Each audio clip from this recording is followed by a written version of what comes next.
It's already recording. Okay, so I finally finished lunch. So I wanted to come, and since I have a little bit of time before my classes will start again, come and talk to you guys. So last time you saw me, I was in America. I am no longer in America. I am in Korea.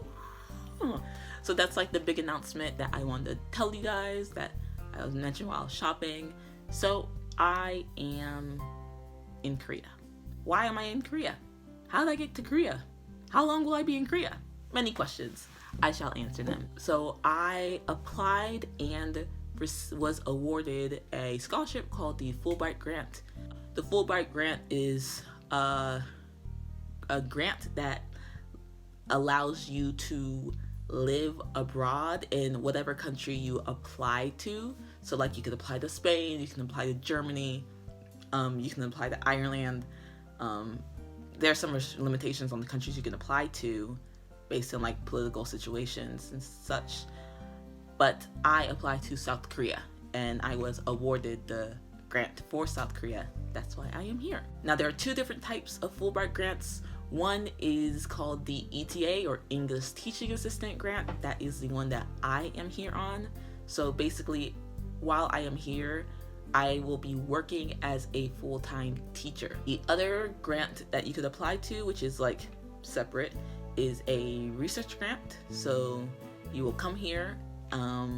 When you apply, you will propose a research project that you want to do and want to carry out in whatever country of your choice that you apply to. And if you are awarded the grant, then you can come to the country and live, and usually through a university, carry out whatever research project you have in mind. My grant is specifically the English Teaching Assistant grant, so that's what I'm talking about specifically. My grant is good for 1 year, but there is opportunities to renew it up to 2 times. So maximum, I can spend up to 3 years here as an English teacher. I'll be teaching English in a public school. I know a lot of the exposure that people get to English teachers in Korea are those who teach in like the private sectors at hakwons, which are just like private academies, private study academies basically, or even private schools. But I will be placed in the public sector. I don't know where I'll be going. It's not like some other, like for instance, GEPIC, which is like Gyeonggi-do English place, like English teacher placement in Korea. I don't know if that's exactly what the acronym stands for, but like for instance, GEPIC, like you're applying specifically to work in Gyeonggi-do, which is like the province that like Seoul is in. But in my case, I can be placed anywhere throughout South Korea. I get like to tell them my preferences, like, oh, I like to be in the mountains, or like, oh, I prefer to be on the coast. But there's no guarantee that like they're gonna put me in the mountains or put me in the coast. I just get to like express preferences I have.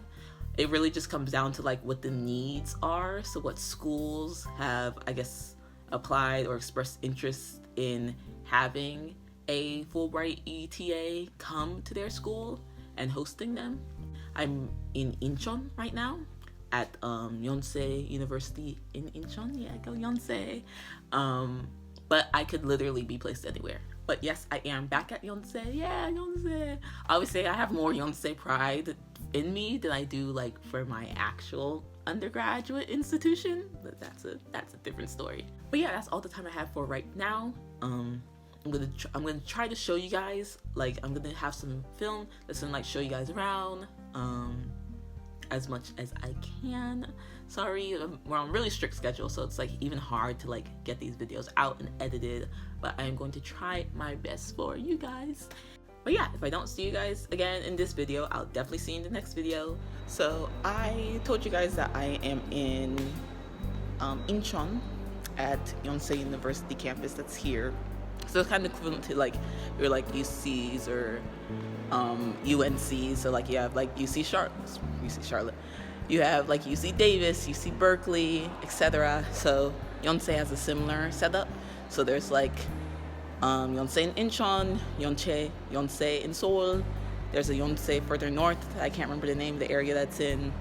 But yeah, so I When I studied abroad, I was also at Yonsei, but I was at the one in Seoul. So now I'm at Yonsei in Incheon, and the area is definitely like a lot more secluded than the Seoul campus was. So like, for instance, the Seoul campus was in Sincheon, which is like one of the pinnacles of like a college town.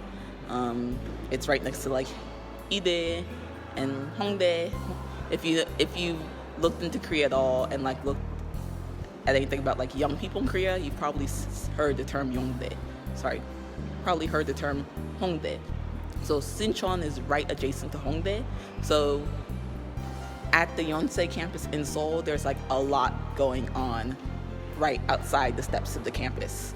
Versus here, like it's definitely more secluded, much more residential. So there's like a ton of like high-rise apartments like surrounding the campus actually. So it's definitely like a very different vibe, closer to the ocean. So it's like get like nice ocean breeze. A little too cold for me actually. I'm kind of sensitive to cold, but you get like a nice ocean breeze. It's not as hot. You don't have like the sun beaming down on you. So yeah, definitely like a very different vibe from Yonsei campus in Sincheon.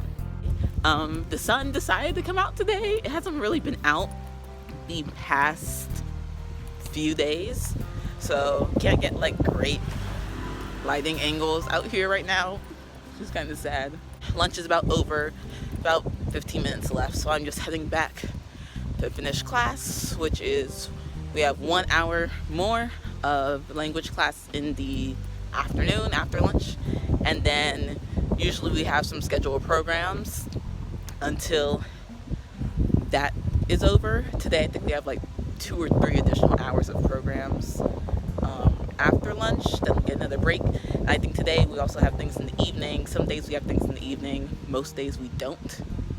So yeah, today's like a longish day, but it is Friday, so happy about that. And hopefully I will get to take you guys to go see more of Songdo area that I'm in.